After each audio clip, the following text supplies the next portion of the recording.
मार्गदर्शन पे आपका बहुत बहुत स्वागत है। दोस्तों, आज मैं बात करूंगी देव दीपावली की। देव दीपावली एक ऐसा खास मौका है दोस्तों, जिस दिन देवताओं की दिवाली होती है।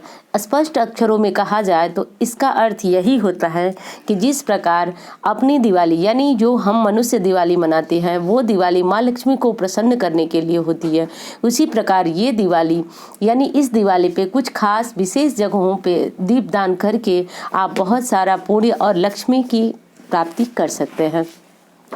तो दोस्तों, सबसे पहले तो ये जान लीजिए कि ये दिवाली इतनी महत्वपूर्ण क्यों है। तो देखिए, ये दिवाली में हम देवताओं के लिए दिवाली जैसी व्यवस्था करते हैं, यानी देव दीपावली यानी देवताओं की दिवाली। तो दिवाली जैसी उनके यहाँ यानी देखिए, मंदिर में दीपक आज के दिन जलाया जाता है, पवित्र पेड़ों के नीचे दीपक जलाया जाता है, नदियों के पास दीपक जलाया जाता है। नदियों में अगर माँ गंगा के पास अगर आप दीपदान कर सके तो ये विशेषकर बहुत अधिक पुण्यदायी होता है। और दोस्तों, ऐसा कहा गया है हमारे शास्त्रों में कि आज के दिन यानी कार्तिक पूर्णिमा के दिन अगर हम दीपदान करते हैं तो ये हमारे लिए हजारों अश्वमेध यज्ञ के बराबर होता है। यानी आप हमेशा पूजा पाठ करते हैं, हर पुण्य काम करते हैं, पर देव दिवाली के दिन अगर आप दीप जलाते हैं तो भी आपको बहुत सारे पूजा पाठ और पुण्य कर्म का फल जो है अर्जित करा देता है आज के दिन जलाया हुआ दीप। तो दोस्तों, आज के दिन यानी कि कार्तिक पूर्णिमा जो है 29 नवंबर को पड़ रही है। अब देखिए, 30 नवंबर को भी कार्तिक पूर्णिमा मनाई जाएगी। किस चीज़ की कार्तिक पूर्णिमा मनाई जाएगी? तो स्नान दान की कार्तिक पूर्णिमा मनाई जाएगी। लेकिन आज के दिन जो संध्या समय दीपदान का अवसर है वह 29 नवंबर को ही हमें प्राप्त हो रहा है। तो 29 नवंबर 2020 को ही देव दीपावली की जो है वह पूजा होगी और देव दीपावली का दीपक आज के दिन यानी 29 नवंबर को ही जलाया जाएगा। अब दोस्तों, बात करूंगी कि कहाँ कहाँ दीपदान आपको करना चाहिए और कहाँ दीपदान करने का आपको क्या क्या लाभ होने वाला है। दोस्तों, दीपदान आपको सबसे पहले आप नदी, तालाब, पोखरा जो भी है आपके आसपास, अगर आप वहाँ 5 दीपक जला सकें तो ये आपके लिए बहुत अच्छी और सौभाग्य की बात है। प्रायः हम लोग किसी देवी मंदिर में जाते हैं या किसी मंदिर में जाते हैं तो वहाँ छोटे छोटे जलाशय होते हैं, तो वहाँ भगवान के पास आप 1 दीपक जलाइए। आप कुछ नहीं है तो 5 की जगह पे 1 दीपक ही जलाइए। ये दीपक किस चीज़ का जलाएंगे? तो आप सरसों के तेल का भी जला सकते हैं, जो आप नदी किनारे प्रज्वलित करेंगे। और अगर देवता के स्थान पे कर रहे हैं तो वहाँ पे आप घी का दीपक जलाएं, तिल के तेल का दीपक जलाएं, तो ये ज़्यादा उत्तम होगा।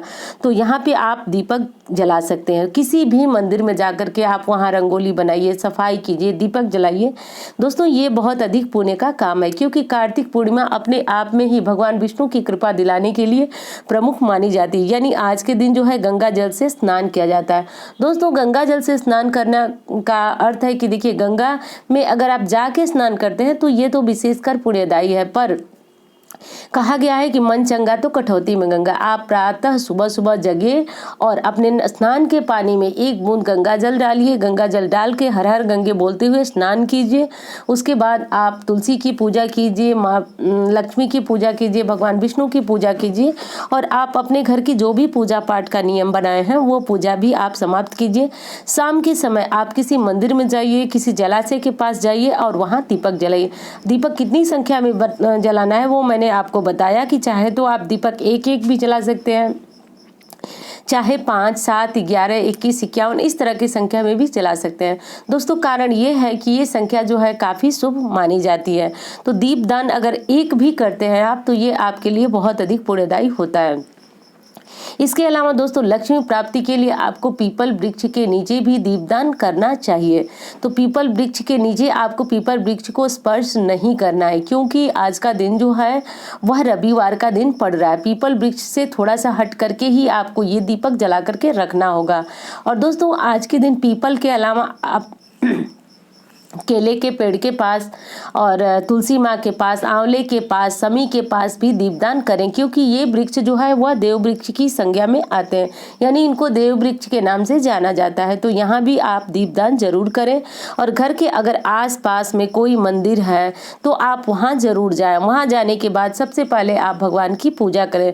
दोस्तों, बहुत जरूरी नहीं है कि आप बहुत विधिवत पंचोपचार या षोडशोपचार पूजन करें। महत्वपूर्ण आज के दिन यही है कि आप मंदिर की सजावट के किस प्रकार कर सकते हैं। तो देखिए, अगर आप चाहें, आपको आती है रंगोली बनाना, तो आप वहाँ रंगोली बनाएं। रंगोली बनाने के बाद रंगोली पे 1 दीपक, 5 दीपक, 11 दीपक इस तरह से सजाएं और सजा करके भगवान को प्रणाम करें और तब आएं। दोस्तों, ये दीपावली में धन प्राप्ति के लिए आपको क्या क्या करना होगा। तो दोस्तों, एक बार फिर कहूँगी कि ये दिवाली जो हमारी दिवाली होती है उससे भी महत्वपूर्ण होती है।